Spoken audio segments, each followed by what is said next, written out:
అలాంటి దినాలలో దేవుని చేత మనం కాపాడబడాలన్నా, దేవుని యొక్క రెక్కల చోటును మనం భద్రపరచబడాలన్నా, ఖచ్చితంగా ఏ శత్రువు మనపైకి రాకోకుండా ఆయన కాపుదలలో ప్రతి క్షణము మనం ఉండాలన్నా, మొట్టమొదటిగా మనకు కావాల్సింది ఏంటంటే నీతి అనేది కావాలి. యేసయ్య మనకి ఇచ్చినటువంటి గొప్ప కృప ఏంటంటే ఉచితముగా మనల్ని ఏం చేశాడన్నమాట, ఆయన నీతిమంతులుగా తీర్చాడు. అయితే నీతిమంతులుగా తీర్చబడినటువంటి మనము ఆ నీతిని కొనసాగించినప్పుడు, ఆ నీతిని మనము ఎప్పుడైతే పోగొట్టుకోకుండా మన జీవితాంతము మరి దేవునికి మన హృదయంలో, మన జీవితంలో చోటు ఇస్తూ నడుస్తున్నప్పుడు ఖచ్చితంగా నీతిమంతులకి ఏం కలుగుతుందంట, ఫలం అనేది కలుగుతుంది. నీతిమంతుల పక్షాన ఉండే దేవుడు అన్నమాట. ఆయన ఎవరి పక్షాన ఉంటాడో, నీతిమంతుల పక్షాన ఉంటాడు. ఆయన భక్తిహీనుల పక్షాన ఉండేవాడు కాదు. ఆయన ఈ రోజున క్రైస్తవ సమాజం ఎలాగైపోయిందంటే భక్తిహీనులను చూసి భయపడే సమాజముగా మార్చివేయబడింది. లోకంలో జరుగుతున్నటువంటి కార్యాలను చూసి, మనుషులను చూసి భయపడే వారము ఉంటాం. భయపడుట మంచిదే, కానీ ఆ భయాన్ని నుంచి మనం బయటికి రావడానికి బలవంతుడైనటువంటి దేవుని సన్నిధిలో మనం ప్రార్థించే వారంగా ఉండాలి. యెహోషాపాతు పైకి పెద్ద గుంపులు వచ్చాయి యుద్ధం చేయడానికి. ఆ గుంపులన్నిటినీ చూసినప్పుడు యెహోషాపాతు భయపడ్డాడు. కానీ ధైర్యం తెచ్చుకొని ఎప్పుడైతే దేవుని సన్నిధిలో ప్రార్థన చేశాడో, దేవుడైన యెహోవా తనకి సహాయం చేశాడు. తన శక్తికి మించినటువంటి సైన్యము తనపైకి దండెత్తి వచ్చినను కూడా యెహోషాపాతు దేవుని సన్నిధిలో ప్రార్థించినందుకు దేవుడు సహాయం చేసి శత్రువులందరినీ కూడా తరిమి కొట్టాడు. ఈ రోజున ఇండియాలో పరిస్థితులన్నీ కూడా రోజు రోజుకి మారుతూ ఉన్నాయి. రాను దినాల్లో క్రైస్తవులకు పరిస్థితి ఎలా కఠినంగా మార్చివేయబడుతుందో తెలీదు. అలాంటి దినాలలో కూడా మనం ధైర్యంగా నిలబడాలంటే దేవుడు మనల్ని నీతిమంతులుగా చేశాడు. ఆ నీతిని మనం కాపాడుకుని మనము మన జీవితాంతము అదే నీతిలో మనం జీవిస్తున్నప్పుడు ఎలాంటి వారు మనపైకి వచ్చినా, ఎలాంటి వారు ఎన్ని కుట్రలు చేసినా, ఎలాంటి వారు ఎన్ని రకాలుగా మనం భయపెట్టాలని చూసినా కూడా మనం ఏమీ కూడా చేయలేరు అనడానికి బైబిల్ గ్రంథంలో ఎన్నో రుజువులు ఉన్నాయి. నీతిమంతునికి కలుగు ఆపదలు అనేకములు, కానీ వాటన్నిటిలో నుంచి యెహోవా ఏం చేస్తాడంట, రక్షిస్తాడంట. హల్లెలూయా. నీతిమంతుల మార్గము యెహోవాకు తెలియను, దుష్టుల మార్గము నాశనమునకు నడుపును.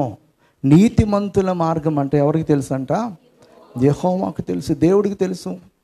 మన నీతిగా జీవిస్తున్నామో లేదో, మన యొక్క నడబడి ఎలాగుందో, మన ఆలోచన ఎలాగుందో, మన మాటలు ఎలాగున్నాయో ఆయనకి తెలుసు. కనుక మనం ఒకవేళ అపాయకరమైనటువంటి పరిస్థితులలో ఉంటే గనుక దేవుడైన యెహోవా మనను అందులో నుంచి ఏం చేస్తాడన్నమాట, బయటికి తీసుకొస్తాడు. ఆయన మనల్ని తప్పించే దేవుడైనా, మనల్ని కాపాడే దేవుడైనా.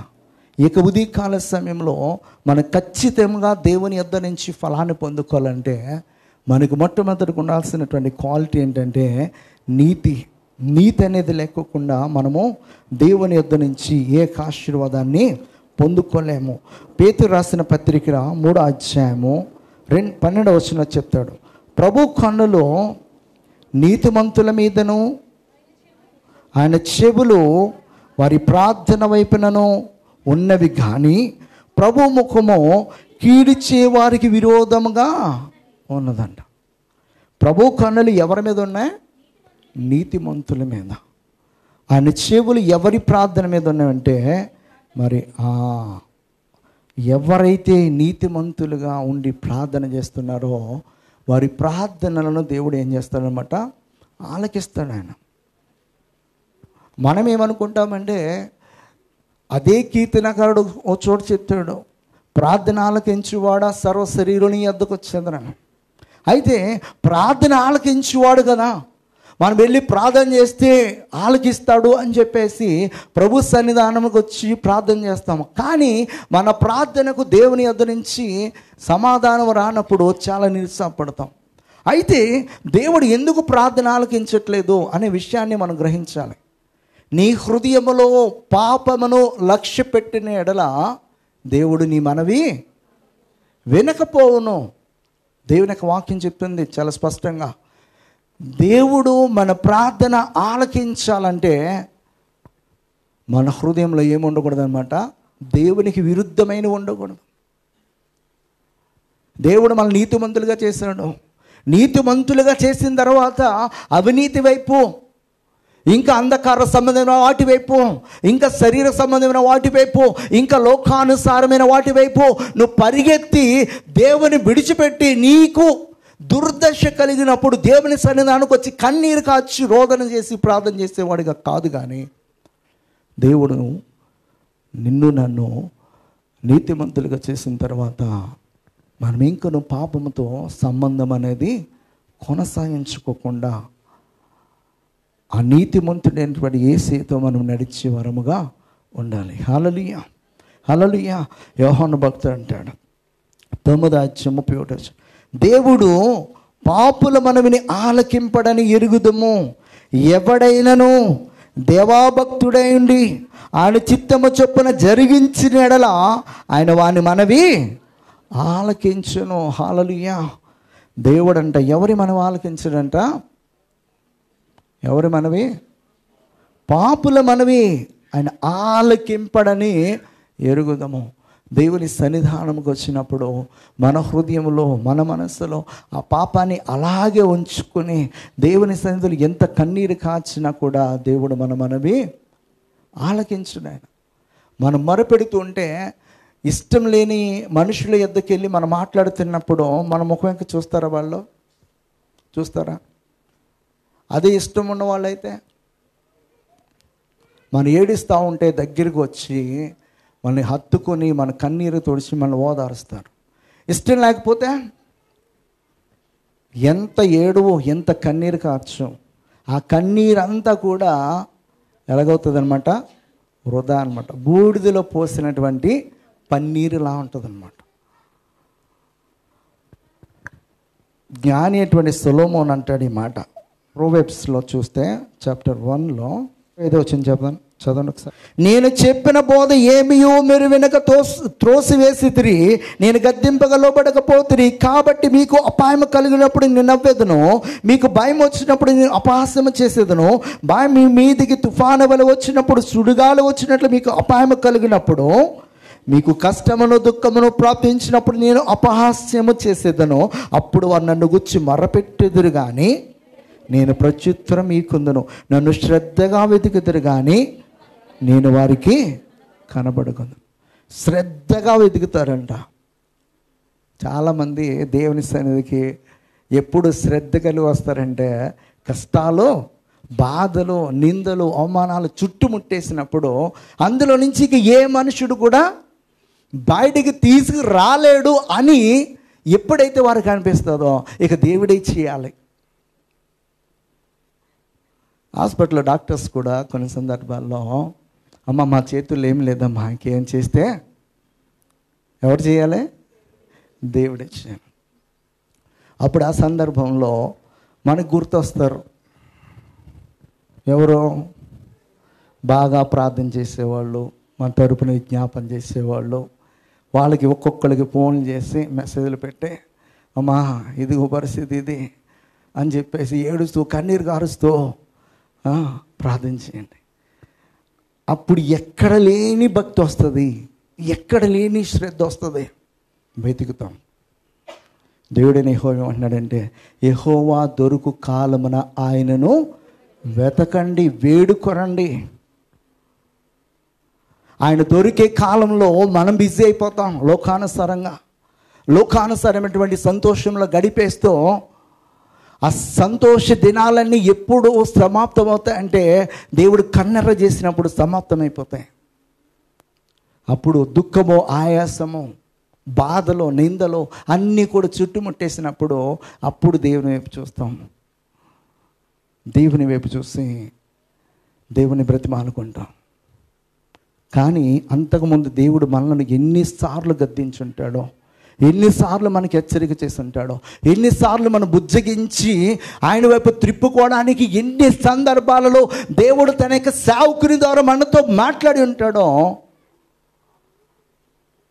మనము జ్ఞాపకం చేసుకుంటే ప్రతి సందర్భంలోనూ దేవుడు మనతో మాట్లాడతాడు.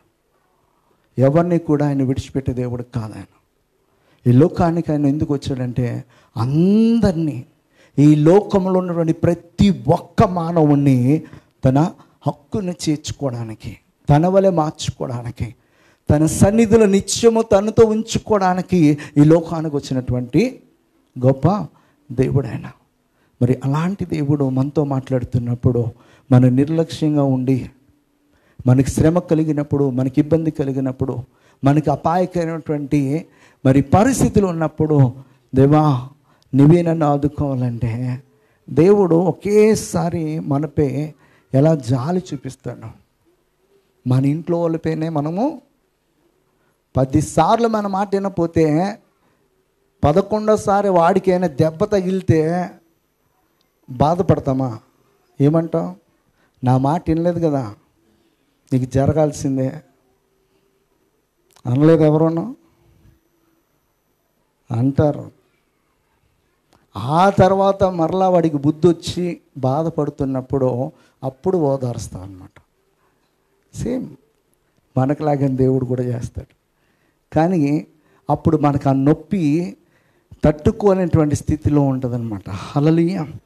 మరి ఆ స్థితికి మనము పోకోకుండా దేవుని యొక్క సన్నిధిలో నిశ్చయముగా మనము ఆశీర్వదింపబడాలంటే ఆ నీతిమంతుడైనటువంటి దేవుణ్ణి మనం ఎరిగినటువంటి వారమై ఆడిచ్చినటువంటి ఆ నీతి వస్త్రములను మనము కడవరకు కాపాడుకునే వారంగా ఉందా. హల్లెలూయా.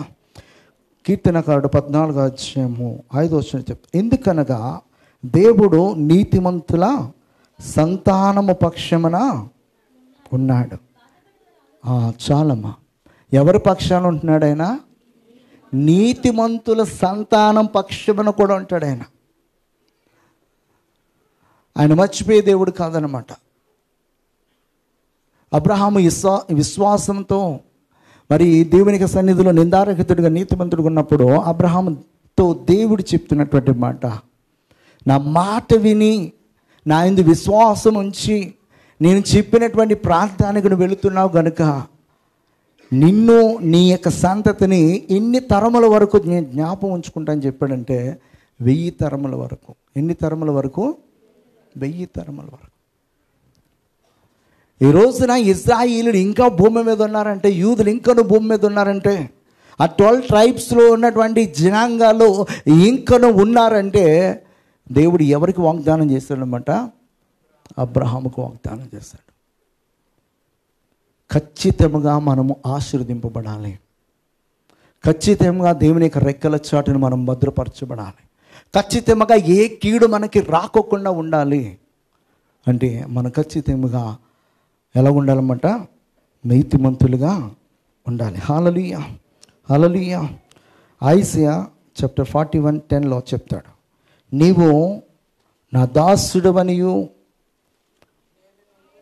నేను నిన్ను ఉపేక్షింపక ఏర్పరచుకుంటున్నాను, నేను నీతో చెప్పి ఉన్నాను, నీకు తోడై ఉన్నాను, భయపడకము, నేను నీ దేవుడినై ఉన్నాను, దిగులు పడకము, నేను నిన్ను బలపరుతును, నీకు సహాయం చేయవాడు నేనే, నీతి అను నా దక్షిణాస్తంతో నిన్ను ఆదుకొందును. ఎవరితో చెప్తున్నాడు ఈ మాట? ఇశ్రాయేల్తో చెప్తున్నాడు. ఆ ఇశ్రాయేల్ ఎవరన్నమాట? అబ్రహాము యొక్క సంతతి. నిశ్చయముగా దేవుడు మన చేయి పట్టుకున్నవాడు, మనల్ని నడిపించేవాడు, మనల్ని కాపాడే దేవుడు, మనల్ని ఆశీర్వదించే గొప్ప దేవుడు. హల్లెలూయా. హల్లెలూయా. యోబు గ్రంథంలో 36వ అధ్యాయం 7వ వచనం చెప్తాడు, నీతిమంతులను ఆయన చూడకపోడు, సింహాసనం మీద కూర్చుండు రాజులతో ఆయన వారు నిత్యము కూర్చుండబెట్టును, వారు గణపరచబడుదురు. హల్లెలూయా. నీతిమంతులను ఆయన చూడక పోడు. ఆయన పని ఏంటంటే క్రైస్తవ సమాజంలో ఉన్నటువంటి విశ్వాసుల గుంపును, నీతిమంతులను, భక్తిపరులను, ఆయన యథార్థపరులను ఆయన చూస్తూనే ఉంటాడన్నమాట. మనమే మనుషులని కేటగిరీ చేస్తామా లేదా? చక్కగా చేస్తాం. వెళ్ళి ఈ పనికి పనికొస్తారు, వెళ్ళి ఈ పనికి పనికొస్తారు, వెళ్ళి ఈ పనికి పనికొస్తారని కేటగిరీ చేస్తాం లేదా?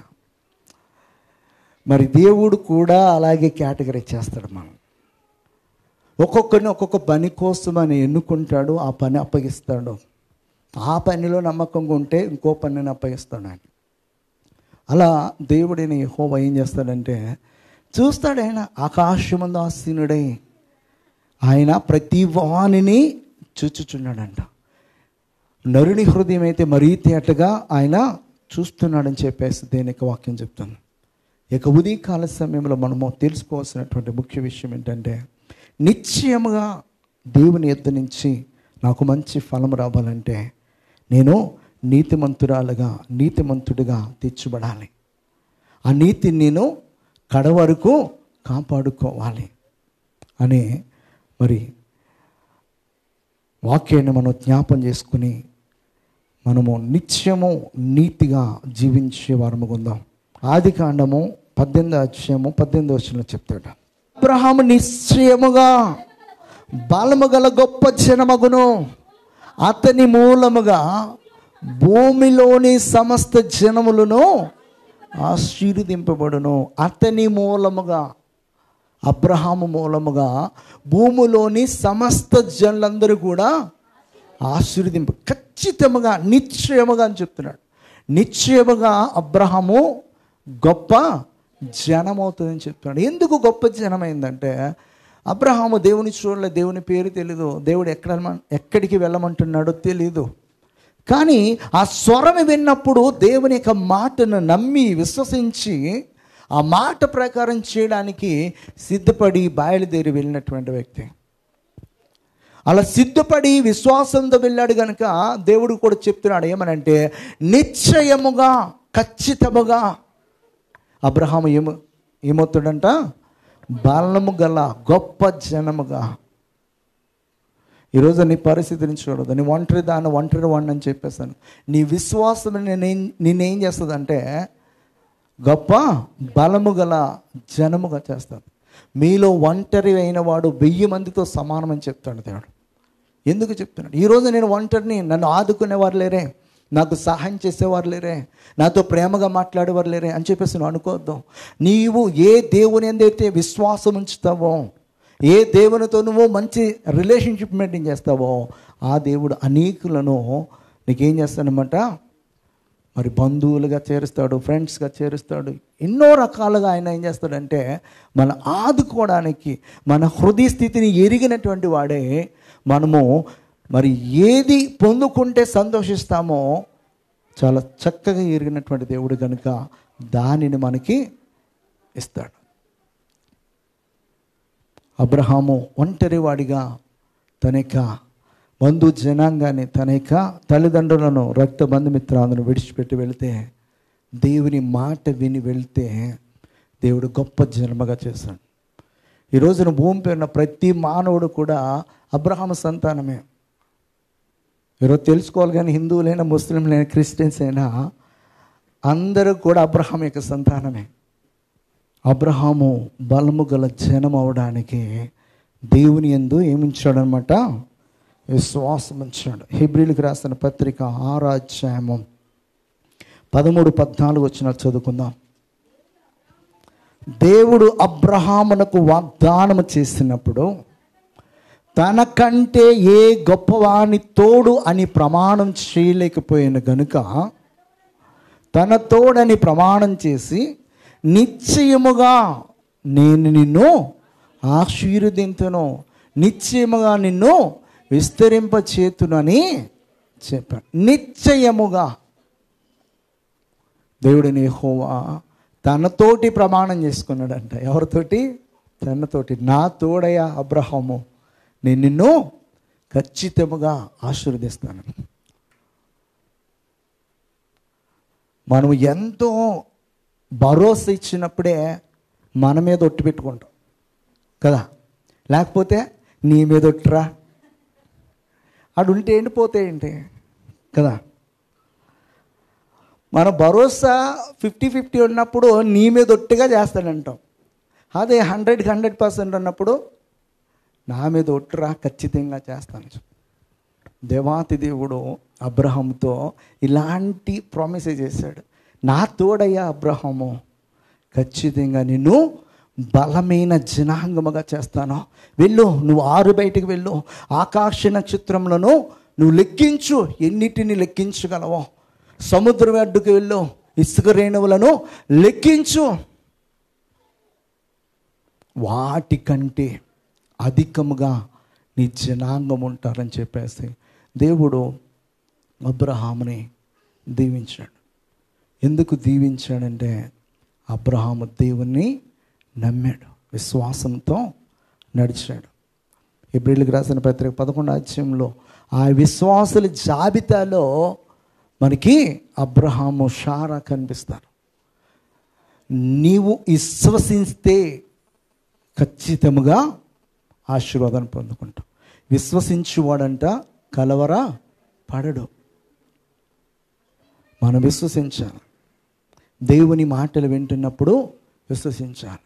దేవుని యొక్క వాక్యాన్ని ధ్యానం చేస్తున్నప్పుడు దేవుడు ఈ ఉదయకాల సమయంలో ఈ వాక్కు ద్వారా నన్ను మరి బలపరుస్తున్నాడు, హెచ్చరిక చేస్తున్నాడు, సరి చేస్తున్నాడు, ఈ వాగ్దాన్ని నాకు ఇస్తున్నాడని విశ్వసించినప్పుడు దేవుని యొక్క కార్యాలు మన జీవితాలలో జరుగుతాయి, ఖచ్చితంగా జరుగుతాయి. ఖచ్చితంగా మనకి జరగాలంటే ఖచ్చితమైన విశ్వాసము మనకి ఉండాలి. అరకొర విశ్వాసం కాదనమాట. ప్రభువైన యేసుక్రీస్తు వారు కూడా అదే చెప్పారు, మీలో ఆవగింజంత విశ్వాసం ఉంటే అంటాడు. చాలామంది ఏమనుకుంటారంటే ఇంత విశ్వాసం ఉంటే చాలా. సీడ్స్ అన్నిటిలోకి కూడా పరిపూర్ణముగా నిండిపోయినటువంటి సీడు అదొకటే. మిగతా సీడ్స్ అన్నీ కూడా మీకు ఆ చివర ఈ చివర ఖచ్చితంగా ఎక్కడో చోట గ్యాప్ అనేది ఉంటుంది.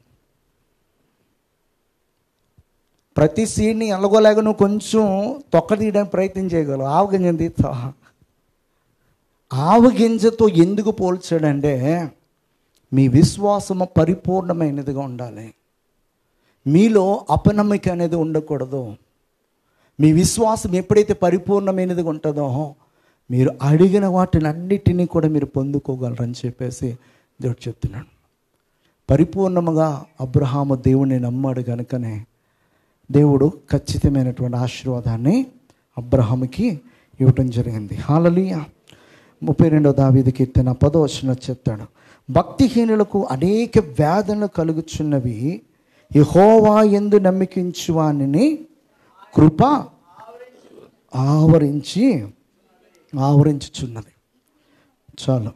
భక్తిహీనులకు అనేక వేదనలు కలుగుచున్నా కానీ యెహోవా నమ్మికించు వానికి ఏం కలుగుతుందన్నమాట? దేవుని కృప ఆవరించుచున్నదని చెప్తున్నాడు. దేని గురించి మనం భయపడాల్సినటువంటి, దిగులు పడాల్సినటువంటి అవసరం ఉండదు. మొట్టమొదటిగా దేవుడు మనకి ఇచ్చినటువంటి నీతిని మనం కాపాడుకున్నప్పుడు, రెండోదిగా దేవుడు మనతో మాట్లాడుతున్నప్పుడు, ఆ మాట యందు విశ్వాసం ఉంచి ఆ విశ్వాసంతో మనం కొనసాగుతున్నప్పుడు మరి దీని గురించి కూడా మనము భయపడాల్సిన అవసరమే లేదనమాట. అందుకే 91కి దావీదు కీర్తనలో చెప్తాడు ఏమనంటే, నీ ప్రక్కన ఏమేమి పడినా నీ కుడి పక్కన 10,000 మందికి ఉన్న అపాయం నీ యొద్దకు రానే రాదు. దేవుడు మనం ఎప్పుడైతే విశ్వాసంతో, నీతితో, భయభక్తులతో, యథార్థతతో మనం జీవిస్తామో మనకి అపాయకరమైన వాటిని మన యొద్దకు రానివ్వడం. ఎందుకు ఈ మాటలు చెప్తానంటే, రానున్న దినాలలో పరిస్థితులు ఎలా మారినా ఏ అపాయం నీ దగ్గరికి రాకుండా, ఏ కీడు నీ దగ్గరికి రాకోకుండా, ఏ దుష్ట సంబంధం వాడు నీకు హాని చేయకోకుండా ఉండాలంటే నీ విశ్వాసం పరిపూర్ణమైనదిగా ఉండాలి. నీ విశ్వాసము పరిపూర్ణమైనదిగా ఉండాలి. నువ్వు నమ్మినట్లయితే దేవుని యొక్క కార్యాలను ఖచ్చితంగా చూడగలవు. చూడగలము. కీర్తనకారుడు 16:4 చెప్తాడు, యెహోవాను విడిచి వేరొకని అనుసరించు వారికి శ్రమలు విస్తరించును, వారు అర్పించు రక్త పానీయార్పణములు నేను అర్పింపను, వారి పేర్లు నా పెదవులను ఎత్తను అని చెప్తున్నాడు ఇక్కడ.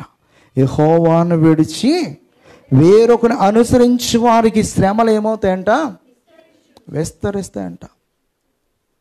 ఈరోజు కష్టం వచ్చిందని దేవుని సన్నిధిలో ప్రార్థన చేసిన దేవుడు నీ ప్రార్థనకు జవాబు ఇవ్వలేదని చెప్పి ఎవరో బుడబొక్కలోడు వచ్చి ఈ కార్యం చెయ్యి జరుగుతుంది అన్నాడు అనుకో, ఆ బుడబొక్కలోడి మాట మనము వినకూడదు. అయితే అక్కడికి వెళ్తే జరిగిద్ది, ఇక్కడికి వెళ్తే జరిగిద్ది, ఎక్కడికి వెళ్ళినా జరగదు దేవుని యొక్క అనుగ్రహం లేకపోతే. దేవుని యొక్క అనుగ్రహం కావాలంటే ఆ దేవుని పైన విశ్వాసం ఉంచితే దేవుడు ఖచ్చితంగా ఏం చేస్తాడనమాట? నీ మనవులను ఆలకిస్తాడు. ఎవడు దీనుడే వణుకుని వాడిని దృష్టించున్నాడు అంటున్నాడు దేవుడు. ఎవడు యథార్థవంతుడిగా ప్రార్థన చేస్తాడో యథార్థవంతుల మరణం ఆయన త్రోసివేసే దేవుడికి కాదు ఆయన. ఇన్ని వాగ్దానాలు బైబిల్ గ్రంథంలో మనం రోజు చదువుతూ రోజు వింటూ వాటిని అన్నిటినీ కూడా మనం పక్కకు తోసివేసి ఎవరో చెప్పిన మాటను బట్టి నిజమైన సత్యవంతుడైనటువంటి సర్వశక్తి గల దేవుడైనటువంటి ఆయనను విడిచిపెట్టి మానవ సంబంధమైనటువంటి మనుషుల యొక్క మాటలు విని మనం త్రోవ తప్పిపోతే దేవుని యొక్క కృపకు మనము పాత్రులు కాకుండా పోతాం. కనుక ఇక్కడ యెహోవాను విడిచి వేరొకని అనుసరించి వారికి ఏమొస్తాయంట? శ్రమలు విస్తరిస్తాయి. అత్త కూతురు ఒక ఆమె ఉంది, వాళ్ళ ఇంట్లో ఏదో పోయింది వస్తువు. పోతే దేవుడి సందులో ప్రార్థన చేస్తే దేవుడు కృప చూపిస్తాడు. ఒకటి దొరికిద్ది, లేకపోతే పోతే పోయిందిలే అని చెప్పేసి నెమ్మదిని ఇస్తాడు దేవుడు. ఈ రెండాట్లో ఏదో ఒకటి జరిగిద్ది.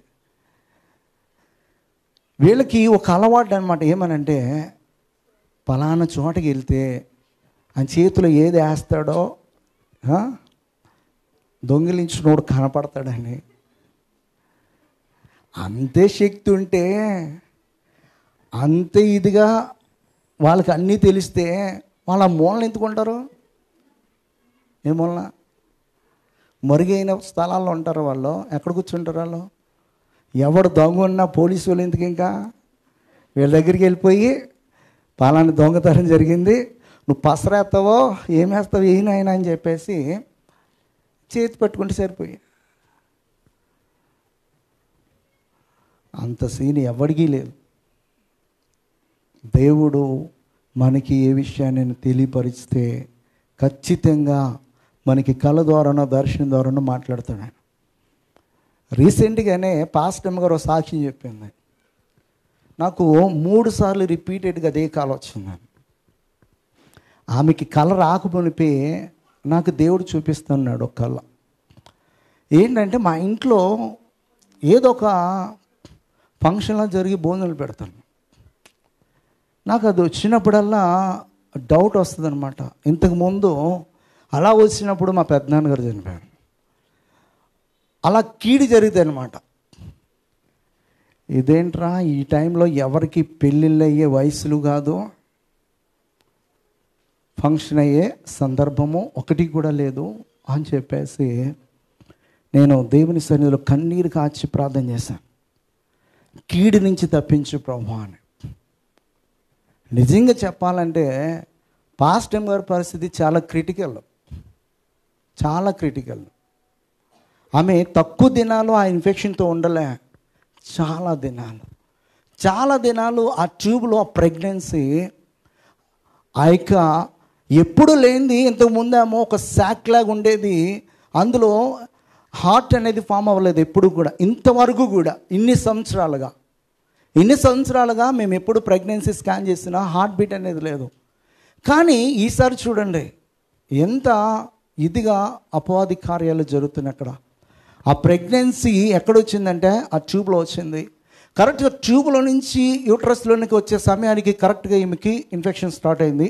ఆ ఇన్ఫెక్షన్ వల్ల ఏమైందంటే ఆ ట్యూబ్లో ఉన్నటువంటి ఆ యొక్క అండము ఆ యొక్క యూట్రస్లోనికి వెళ్ళకోకుండా అక్కడే గ్రో అయిపోతూ ఉంది. అది ఎన్ని దినాలు ఆ పెయిన్తో అలాగే పడుకుందంటే ఈమె ఏంటి ఎలా పడుకుంటుంది అని చెప్పేసి నేను అడగలేదు. నేను సరిగ్గా ఆ యొక్క హార్ట్ బీట్ అనేది ఫామ్ అయిపోయి బాగా పెద్దదవుతుంది. 15 నుంచి 20 దినాలు ఆ పెయిన్ తోటి ఉంది, కానీ ఏ విషయం చెప్పట్లే. మాల్ ఇన్ఫెక్షన్ అని చెప్పేసి అంది. మాల్ ఇన్ఫెక్షన్ అంటే వెంటనే డాక్టర్ దగ్గర తీసుకెళ్ళాం. దాని గురించి మెడికేషన్ చేసింది, అయినా తగ్గట్లేదు. పోనీ ఇది సంగతి అని చెప్పేసి ఒక 10 days బిఫోర్ చెప్పుంటే ఆపరేషన్ లేకుండా ట్యూబులు ఉన్నదాన్ని ఒక ఇన్స్ట్రుమెంట్ తోటి దాన్ని బయటికి లాగుతారంట. దాన్ని ఆపరేషన్ అవసరం లేదు. చెప్పకుండా అలా దాచుకుంది. ఆమె ముఖంలో రోజు ఏమవుతుందంటే ముఖంలో కళ తప్పిపోతుంది, బ్లాక్ అయిపోతుంది. అలాంటి క్రిటికల్ పొజిషన్లో ఆ హార్ట్ అనేది ఆ ట్యూబ్లో గ్రో అవుతున్నప్పుడు అది ఒక్కసారి బరస్ట్ అయిపోతుంది. అది బరస్ట్ అయిపోతే మొత్తం ఇంటర్నల్ బ్లీడింగ్ అనేది స్టార్ట్ అయిపోయి అది ఎక్కడి నుంచి వస్తుందో అనేది తెలియదు. అది ఒక్కటే బ్లాస్ట్ అయితే పర్లే, కొన్ని సందర్భాల్లో ట్యూబే బ్లాస్ట్ అయిపోతుంది. అది ఇంకా ప్రమాదము. ఓపెన్ సర్జరీ చేసినా కూడా డాక్టర్కి కూడా అది ఎక్కడి నుంచి వస్తుందో ఏంటి అనేది తెలియదు అనమాట. అలాంటి క్రిటికల్ పొజిషన్లో 15 రోజులు దేవుడు ఆమెకి అది ఫ్రాక్చర్ అవ్వకుండా, బరస్ట్ అవ్వకుండా కాపాడాడు. 15 రోజులు పైనే ఆమె బాధతో పడుకుంది. ఆ 15 రోజులు ఆమె ప్రార్థన చేస్తుంది, నేను ప్రార్థన ప్రతిరోజు కూడా నేను ఉదయం, మధ్యాహ్నం, సాయంకాలము మరి ఎందుకో దేవుడు ఆ ప్రేరేపణ ఇచ్చి ప్రార్థన చేస్తూనే ఉన్నాం. డాక్టర్ దగ్గరికి వెళ్ళినప్పుడు డాక్టర్ ఏమన్నదంటే ఇది ఇమ్మీడియట్గా ఆపరేషన్ చేయాలి, లేకపోతే ఆమెకి చాలా చాలా ప్రమాదం అయిపోతుంది. నేను సెకండ్ ఒపీనియన్కి కూడా వెళ్ళలేదు. ఎంత అవుతుందని అడిగాను. ఎంత అవుతుంది అంటే 95,000 నుంచి ₹1,00,000 అవుతుందని చెప్పింది. ఈమె 1,00,000 అంటే 1,20,000 వేసుకోవచ్చు అనుకున్నాను. దేవుడు నా ఎందుకు కృప చూపించి ఆమె ఒక హాస్పిటల్కి కావేరీ హాస్పిటల్కి రాస్తే అక్కడికి వెళ్ళి మేము చాలా దుఃఖపడుతున్నాం. ఏంటి ప్రభువా ఈ పరిస్థితి మాకు ఇవ్వగా ఇచ్చావంటే, ఇది హార్ట్ బీట్ బాగుందనుకుంటే మరలా ఈ పరిస్థితి ఏంటి, ఈమెకు అమ్మో మరి క్రిటికల్ పొజిషన్లో పెట్టావు, మరలా ఆపరేషన్కి ఇట్లా ఎన్నిసార్లు మేము ఎలా తిరగాలని చెప్పేసి ఇద్దరు ఏడుస్తూనే ఉన్నాం. ఇంకా ఆమె ఏడుపు ఇంకా ఆపట్లేదు. ఇంకా ఆమెను ఓదార్చి ఎలాగోలేక హాస్పిటల్కి తీసుకున్నాను. అక్కడ మేము కన్నీటితో ప్రార్థన చేస్తుంటే ఈ బిల్లింగ్ అంటే కొటేషన్ ఇస్తారు కదా, ఆ యొక్క సహోదరి క్రిస్టియన్ అనమాట. ఆమె వల్ల నాకు ₹1,00,000 అవ్వాల్సినటువంటి బిల్లు 70,000తో బయటకు వచ్చాను. ఆమె అయితే ఆ రోజున బిల్లింగ్ డిపార్ట్మెంట్కి ఫోన్ చేసి ఇంతకంటే ఎక్కువ వేయద్దు వీళ్ళకి బిల్ అని చెప్పేసి ఆమె చెప్పిన దానికంటే 15,000 తగ్గించింది. 15,000-20,000 తగ్గించింది. అలా దేవుడు కృప చూపించాడు. ఎందుకు ఈ మాట చెప్తున్నా అంటే దేవుడు మనకి చూపిస్తాడు అపాయకరమైన సంఘటన. ఆ అపాయం నుంచి తప్పించుకోవడానికి మన దేవుని సన్నిధిలో బ్రతిమాలుకుంటే దేవుడు ఖచ్చితంగా ఘనమైన కార్యాలు మన జీవితంలో చేస్తాడు. అంత క్రిటికల్ పొజిషన్ ఉంది. అలాంటి పొజిషన్లో దేవుడు తప్పించి నిజంగా ఆమె చెప్పింది ఆ రోజున చెప్తున్నప్పుడు దేవుడు ఇంత కీడించి దేవుడు తప్పించాడు అని చెప్పేసి నేను చాలా చాలా సంతోషించాను. నిజంగా దేవుడు మనకి చూపిస్తాడు ఆయన యందు విశ్వాసం ఉంచితే. కనుక ఖచ్చితంగా మనము విశ్వాసం ఉంచుదాం. 40 దావీదు కీర్తన 4 గర్విష్ఠులైనను త్రోవ విడిచి అబద్ధముల తట్టు తిరుగువారైనను లక్ష్య పెట్టక యెహోవాను నమ్ముకున్నవాడు ధన్యుడంట. గర్విష్ఠులనైనను త్రోవ విడిచి అబద్ధముల తట్టు తిరుగువారు నేను లక్ష్య పెట్టకూడదంట. యెహోవాను ఏం చేయాలంట? నమ్ముకోవాలి, దేవుని నమ్ముకోవాలి. ఈ లోకంలో ఎంతోమంది మనల్ని ఎన్నో రకాలుగా మన జీవితంలో కార్యం జరగలేదంటే మనల్ని పలానా చోటుకి తీసుకుని వెళ్ళాలని, వేరే దేవతను పరిచయం చేయాలని, వేరే దేవులను పరిచయం చేయాలని ప్రయత్నాలు చేస్తారు. ఎక్కడికి వెళ్ళినా జరగదు. ఇంతకంటే సర్వశక్తి గల దేవుడు ఎవరు లేరు. ఎందుకంటే అబ్రహాము శారాల జీవితాన్ని చూస్తే మరి మృతతుల్యమైపోయినటువంటి గర్భాన్ని దేవుడు తెచ్చాడు. వృద్ధాప్యం ఉన్నటువంటి అబ్రహాముని తండ్రిగా చేశాడు. ఒక్క కుమారుడే కాదు, మరి ఇష్మాయేలు, ఇస్సాకు, ఇంకొను కేతురాకు 6. అంత వృద్ధాప్యంలో కూడా దేవుడు అబ్రహాముకి ఎంతమంది జనాంగాన్ని ఇచ్చాడంటే దేవుని యందు నమ్మిక, దేవుని యందు విశ్వాసం. యోహాను భక్తుడు అంటాడు 5:23-24 వచనాలు. అయితే చదమ్మా. తండ్రిని గనపరచినట్లుగా అందరూ కుమారుని గనపరచవలని తీర్పు తీర్చుటకు సర్వాధికారం కుమారునికి అప్పగించినాడో, కుమారుని గనపరచిన వాడు ఆయన పంపిన తండ్రిని గనపరచడు. నా మాట విని నన్ను పంపిన వాడిని యందు విశ్వాసం ఉంచి వాడు నిత్య జీవము గలవాడు. వాడు తీర్పులోనికి రాక మరణములో ఉండి జీవములోనికి దాటి ఉన్నాడని మీతో నిశ్చయముగా చెప్పుచున్నాను. మీతో నిశ్చయముగా. ఆయన మాట విని ఆయన పంపిన వాని యందు ఏముంచాలంట? విశ్వాసం ఉంచి ఖచ్చితంగా మనం నడిస్తే నిత్య జీవాన్ని దేవుడు మనకి అనుగ్రహిస్తాడు. మూడవదిగా కీర్తనకారుడు మాట అంటాడు 115వ దావీదు కీర్తనలో 13వ వచనం చదవమా. పిన్నలనేమి పెద్దలనేమి తన యందు భయభక్తులు గల వారిని యెహోవా ఏం చేస్తాడంట? ఆశీర్వదించును. దేవుని ఎడల భయభక్తులు కలిగినటువంటి వారు ఖచ్చితంగా ఆశీర్వదింపబడతారు. దేవుడు చూస్తున్నాడు, దేవుడు వింటున్నాడు అని చెప్పేసి మనము దేవుని ఎడల ఖచ్చితంగా ఏం కలిగి ఉండాలన్నమాట? భయభక్తులు కలిగి ఉండాలి. భయభక్తులు కలిగి ఉంటే కనుక ఖచ్చితంగా మనము ఆశీర్వదింపబడతాం. 32వ దావీదు కీర్తన 6వ వచనం. కావున నీ దర్శన కాలమందు భక్తి గల వారందరూ నిన్ను ప్రార్థన చేదురు. విస్తార జల ప్రవాహములు పొరలి వచ్చిన నిత్యముగా అవి వారి మీదకి రావు. భక్తి గల వారందరూ నిన్ను ప్రార్థన చేదురు. విస్తార జల ప్రవాహములు పొరలి వచ్చిన నిశ్చయముగా అవి వారి మీదకి రావంట. ఈ లోకాన్ని చూసి, మనుషులను చూసి, నీ పరిస్థితులను చూసి భయపడొద్దు. నువ్వు ఉంచాల్సింది ఏంటంటే విశ్వాసం. నువ్వు కలిగి ఉండాల్సింది ఏంటంటే భయభక్తులు. నువ్వు కాపాడుకోవాల్సింది ఏంటంటే దేవుడు నీకు ఇచ్చినటువంటి నీతిని. ఈ మూడు ఎప్పుడైతే నువ్వు కలిగి ఉంటావో ఖచ్చితంగా ఏ అపాయం నీ యొద్దకు రాదు, ఏ నిందలు నీ యొద్దకు రావు, ఏ అవమానాలు నీ యొద్దకు రావు. నిన్ను అవమానించిన వారు రేపొద్దున తెలుసుకుంటారు. ఖచ్చితంగా నీ దగ్గరకు వచ్చి నిన్నే అడుగుతారు, దయతో క్షమించని. యోబు భక్తుల్ని యోబు స్నేహితులు అవమానించారు. 4వ అధ్యాయం మొదలుకొని ఎక్కడి వరకు అనమాట, చివరి అధ్యాయం వరకు అవమానిస్తాను. అవమానించిన ప్రతి ఒక్కరికి యోబే మరలా దేవుని సన్నిధిలో ప్రార్థించాల్సిన అవసరత వచ్చింది. యోబు గనక ప్రార్థన చేసి దేవుని సన్నిధిలో వారిని క్షమించమని అడగకపోతే పరిస్థితి ఏమవుతుంది అనమాట? వారందరిపైకి దేవుని యొక్క కోపం వస్తుంది. ఆ పరిస్థితిని తీసుకుని వస్తాడు. ఈరోజు నేను ఎవరైనా నిందించవచ్చు, ఈరోజు నేను ఎవరైనా నేను అర్థం చేసుకోకపోవచ్చు, కానీ ఒకరోజు వస్తుంది నీవే ఖచ్చితంగా దిక్కవుతావు. నీలో ఉన్నటువంటి దేవుని యొక్క ఆత్మ, దేవుని యొక్క శక్తి, దేవుని యొక్క జ్ఞానము ఈ రోజున వారి కళ్ళు మరి పొరలు ఉండి చూడలేకపోతున్నారేమో, చెవులు తెరబడక వినలేకపోతున్నారేమో, మరి గ్రహించలేకపోతున్నారేమో, హృదయం కఠినపరుచుకొని. కానీ ఒకనొక దినాన్ని పశ్చాత్తాపడి కన్నీళ్లతో మేము చేసిన తప్పని ఒప్పుకుని రోజు త్వరగానే ఉంటుంది, ఖచ్చితంగా ఉంటుంది.